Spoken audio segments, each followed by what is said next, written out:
सर्वात मोठी बातमी घडामोडी पाहण्यासाठी चॅनेल सबस्क्राईब करा। राष्ट्रवादी काँग्रेसचे नेते अनिल देशमुख यांनी राज्याचे मुख्यमंत्री देवेंद्र फडणवीस यांच्यावर आज पत्रकार परिषदेत एक गंभीर आरोप केला आहे।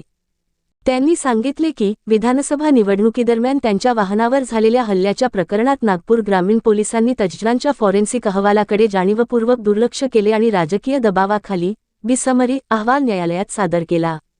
हा दबाव खुद्द मुख्यमंत्री आणि गृहमंत्री असलेल्या फडणवीस यांच्याकडून आल्याचा आरोप देशमुख यांनी केला। देशमुख यांनी स्पष्ट केले की त्यांच्या वाहनावर दगडफेक झाल्याचा प्रकार खोटा ठरवण्यासाठी पोलिसांनी संगनमताने तपास मोडीत काढला। फॉरेन्सिक तज्ज्ञांच्या अहवालात 2 व्यक्तींनी वेगवेगळ्या दिशेने दगड मारल्याचे नमूद असून त्यामुळे गाडीच्या काचा फुटल्या आणि त्यांना डोक्याला जखम झाली।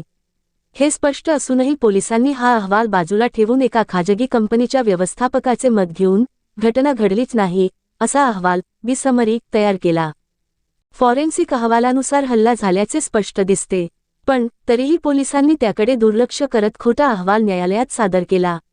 पोलिसांना फॉरेन्सिक अहवालावर स्वतःहून वैज्ञानिक मत मांडण्याचा अधिकार नाही, मात्र त्यांनी तसे करत बिसमरी मध्ये चुकीची माहिती दिली असे देशमुख म्हणाले।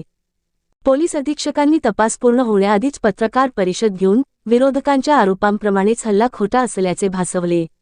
हे सर्व मुख्यमंत्री फडणवीस यांच्या राजकीय दबावाखाली घडल्याचे स्पष्ट आहे। फॉरेन्सिक लॅबचा अहवाल मिळाल्यानंतरही पुन्हा दृश्याचे पुनर्निर्माण करण्यासाठी फॉरेन्सिक लॅबवर दबाव टाकण्यात आला।